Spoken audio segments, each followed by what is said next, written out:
আজ কোনো passenger duty নেই। আজকে আমার ডিউটি এই ভিআইপি সাহেবের ফুল বডি জল সার্ভিস হবে। আর এটা কিন্তু আমি নিজের হাতে করেই করব। ভিডিওটা কিন্তু স্কিপ করবে না। ইনি কিন্তু দিন রাত রোদ বৃষ্টি ঝড় তুফান সবসময় আমাকে নিয়েই ঘোরে।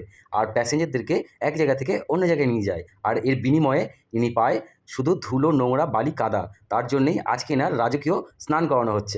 একটা ক্যাব কিন্তু শুধু একটা গাড়ি নয়, এটার উপরে একটা ড্রাইভারের সারাদিনের রুজি রোজগার ডিপেন্ড করে। তাই যতটা বেশি পরিষ্কার রাখবে ততটাই কিন্তু বেশি বেনিফিট এটা থেকে পাওয়া যায়। এনাকে নিয়ে যখন রাস্তায় পার হই তখন কিন্তু মানুষজন আমার আগে এনাকে দেখে। আর ইনি যদি পরিষ্কার পরিচ্ছন্ন থাকে তাহলে কিন্তু ড্রাইভ করতে আরও বেশি ভালো লাগে।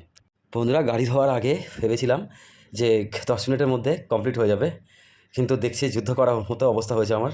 বিশাল কষ্ট হচ্ছে। তো তোমরা কিন্তু ভিডিওতে লাইক না করে চলে যাচ্ছ, কারণ ভিডিওতে অনেক ভিউ আসছে বাট লাইক আসছে না। বন্ধুরা, অনেক কষ্ট করার পর আমার ভিআইপি সাহেব কিন্তু পুরো রেডি হয়ে গেছে পরিষ্কার হয়ে। কমেন্টে কিন্তু অবশ্যই জানিও গাড়িটা কেমন লাগছে এবার। একটা ড্রাইভারের জীবনের বাস্তব গল্প যদি শুনতে তোমাদের ভালো লাগে তাহলে অবশ্যই কিন্তু আমার চ্যানেলটাকে ফলো করবে। আর কমেন্টে কিন্তু তোমাদের মতামতটা অবশ্যই জানাবে। আর লাইক কিন্তু অবশ্যই করবে। আর বন্ধুরা, এখনও অবধি কিন্তু ফেসবুক লাইক কমেন্ট ফলো করতে কোনো চার্জেস লাগায়নি। তার জন্য তাড়াতাড়ি ফলো করে নাও। চলো টাটা, আবার দেখা হচ্ছে।